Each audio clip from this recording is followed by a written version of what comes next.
नमस्कार, times of Swaraj में आप सबों का स्वागत है और मैं हूं संतोष सिंह।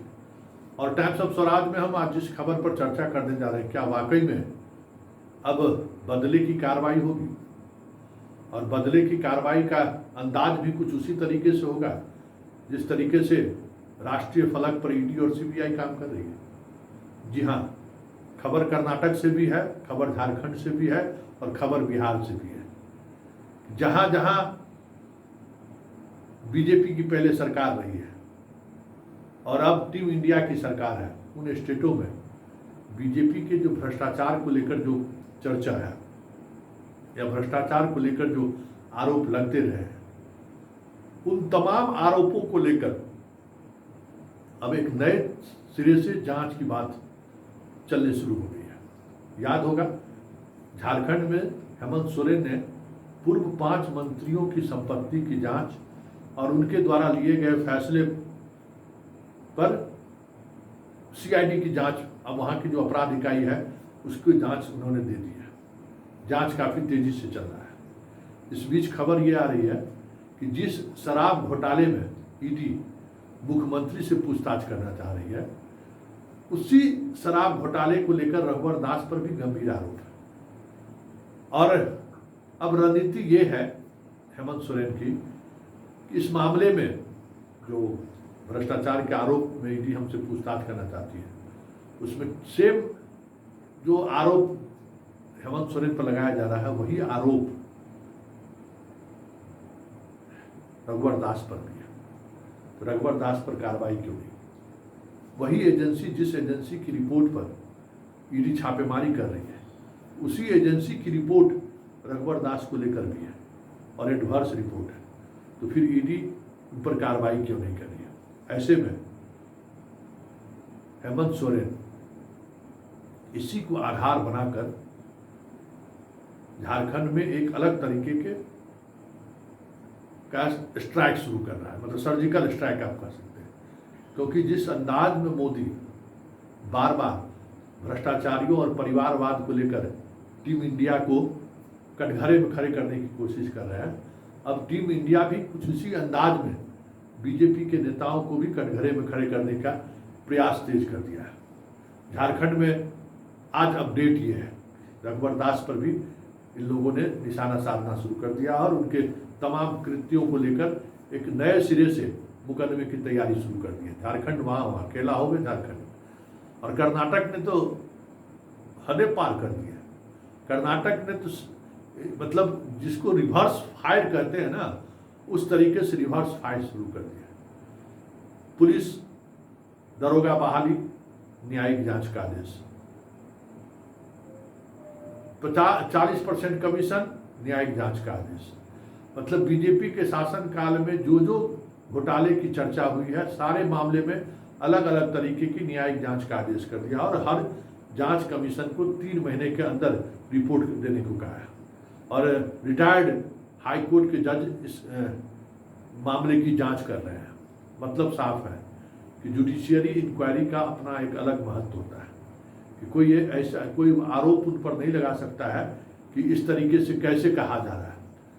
मतलब सीधे तौर पर केंद्र जो भ्रष्टाचार के आरोप लगाकर बड़ी बड़ी बातें कर रहे हैं, अब ठीक उसी अंदाज में टीम इंडिया की जहां कहीं भी सरकार है वो उसी अंदाज में काम करना शुरू कर दिया।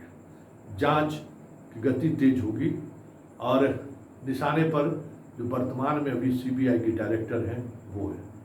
कहा यह जा रहा है कि डायरेक्टर बनने से पहले गुजरात सरकार के बदलने की सूचना आने के बाद सबसे पहला वही अधिकारी था जो गुजरात छोड़कर दिल्ली भागा। और दिल्ली आने की वजह भी कहा जा रहा है कि वहाँ जो भ्रष्टाचार बहाली के दौरान जो भ्रष्टाचार हुआ है उसको लेकर कहीं न कहीं वो आरोपों के घेरे में, और उसके अलावा कई और मामले हैं पुलिस से संबंधित जिन मामलों को लेकर उनकी घेराबंदी की कोशिश हो रही है। मतलब ठीक उसी अंदाज में कर्नाटक गवर्नमेंट भी ऑपरेशन करने की पर विचार कर रही है जिस अंदाज पर शाह और मोदी करते रहे। बात यहीं तक नहीं है, बात यहाँ तक पहुँच गई है कि एक सेल का गठन किया गया है कि अब जो फर्जी खबर चलाएंगे और इस तरीके से खबर चलाएंगे जिस तरीके से अमित मालवीय पर आरोप लगता है तो कर्नाटक में भी FIR दर्ज होगा, और दर्ज FIR का अंदाज भी IT के नए नए कानूनी प्रावधान के तहत होगा, ये भी तय हो गया है। और ठीक इसी मूड में तमिलनाडु की भी सरकार है। तमिलनाडु की सरकार भी खास करके ऐसे बयानों पर कार्रवाई करने पर सोच रही है जिससे तमिल सेंटीमेंट पर चोट पहुंचता हो। कई मौके ऐसे आए हैं कि केंद्रीय नेता तमिलनाडु को लेकर कुछ अलग तरीके की बात कहते रहे। मतलब अब जिस कानून का सहारा लेके उन्होंने सैकड़ों लोगों को जेल में बंद किया है, ठीक उसी कानून के सहारे अब बीजेपी नेताओं की भी घेराबंदी तमिलनाडु और कर्नाटक में शुरू कर दी है। और वहाँ की राज्य सरकार, एक मनीष कश्यप को देख ही रहे, मनीष कश्यप के मामले में तमिलनाडु सरकार ने किस तरीके का एक्शन लिया, सुप्रीम कोर्ट तक मामला पहुंच गया। आखिरकार जो रासुका लगाया गया था वो उस रासुका को सुप्रीम कोर्ट ने भी हटाने से इनकार कर दिया। मतलब पूरी तैयारी में। और बिहार में भी यहाँ जो इनको रोका गया है, इसको लेकर भी लगातार वो प्रोटेस्ट कर रहे हैं कि हमें स्पीडी ट्रायल चला रहे हैं और इनकी उपस्थिति अनिवार्य है। कई तरह की ऐसी चीज़ें लगातार देखने को मिल रही है कि अब पहले वाली स्थिति नहीं है, वो जवाबी फायरिंग तय है। मतलब जवाबी फायरिंग मतलब ठीक उसी अंदाज में भ्रष्टाचार को लेकर कार्रवाई टीम इंडिया के जहाँ जहाँ सरकार है उन सरकारों के द्वारा भी की जाएगी। ये बातें अब दिखने लगी है और बात फिर बिहार में आकर खड़ी हो जा गई है। बिहार में भी खबर ये है कि बीजेपी के कई मंत्री पर गंभीर आरोप है। हिमाचल के मंदी से लेके मुंबई के मेरिन ड्राइव तक होटल और जमीन खरीदने का आरोप है, दवा बनाने की फैक्ट्री लगाने का आरोप है,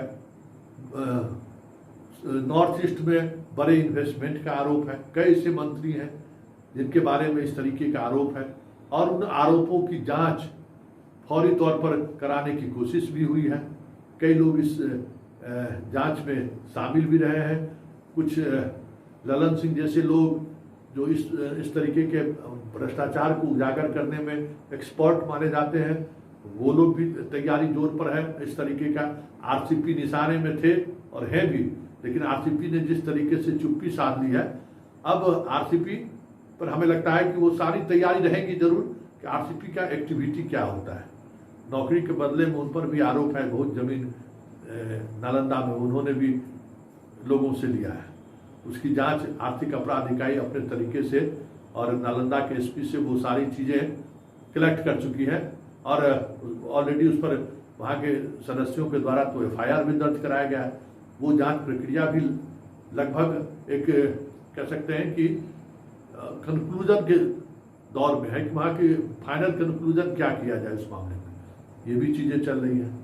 सम्राट चौधरी भी कई विभाग के मंत्री रहे हुए हैं और इन विभागों में कई ऐसे निर्णय लिए गए हैं जिन निर्णय की समीक्षा की बात सामने आ रही है और विभाग राजद के पास है और राजद उस तमाम फैसलों पर समीक्षा करा रही है कि आखिर नगर विकास विभाग में सम्राट चौधरी की क्या भूमिका थी, जिस मंत्रालय में वो रहे हैं उनकी क्या भूमिका रही है। अधिकारी जाए चाहे जाए, लेकिन अब बदले की कार्रवाई, इसको ना कहते हुए नाम तो बदले की कार्रवाई होगी, लेकिन बिहार में भी अब इस तरह की चीज़ें जल्द आपको दिखने को मिले तो कोई बड़ी बात नहीं होगी, क्योंकि चीज़ें कुछ इसी तरीके से आगे बढ़ रही हैं।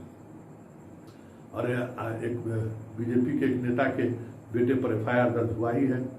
यूपी में एक बड़े घोटाले में उसका नाम आया है। तो चीज़ें अब पहले वाली नहीं रही, अब चीज़ें बदल रही हैं और जांच एजेंसी भी अपने तरीके से जांच का एक अलग कह सकते हैं कि अंदाज भी देखने को मिल रही है। जिस तरीके से भट्टी खास करके सोशल मीडिया पर जिस निगरानी कर रहे हैं, जिस अंदाज में वो नज़र रख रहे हैं, ये भी सक्रियता उनकी देखी जा रही है। और कहीं कहीं बगहा, रक्सौल और बेतिया में जो दंगा की स्थिति उत्पन्न हुई, वहाँ किनकी क्या भूमिका रही है और उस भूमिका में सांसद संजय जायसवाल का जो बयान रहा है, पाकिस्तान को लेकर जो बात कही गई है, उस मामले में भी किसी भी समय बेतिया पुलिस उनसे पूछताछ कर सकती है। ये भी चीज़ें अब समझनी शुरू हुई है। अब देखना यह है कि नीतीश कुमार इसको किस तरीके से लेते हैं, क्योंकि ये कहीं कहीं सम्राट चौधरी के मामले में पहल आरजेडी का है। पुलिस विभाग अपने तरीके से जांच कर रही है वर्तमान जो घटनाएं घट रही हैं उस संदर्भ में। सासाराम के पूर्व बीजेपी के विधायक को हाई कोर्ट से भी अभी तक राहत नहीं मिली है, लगातार कई महीने से जेल में है।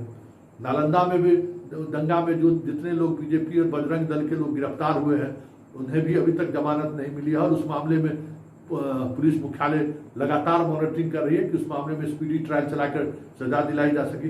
कई तरह की चीजें ऐसे सामने आई हैं। अब देखना ये महत्वपूर्ण होगा, देखना ये समझना ये महत्वपूर्ण होगा कि आने वाले समय में ये किस का स्वरूप क्या होगा, ये समझने वाली बात है। वैसे कर्नाटक ने जिस तरीके से ऑपरेशन शुरू किया है और झारखंड, तमिलनाडु और बिहार साथ साथ आगे बढ़ रहा है, तो समझिए कि आने वाले चुनाव से पहले जो भ्रष्टाचार के आरोप लगते रहे हैं उन आरोपों के बीच बीजेपी के कई बड़े नेता भी जेल के सलाखों के अंदर दिखे तो कोई बड़ी बात नहीं।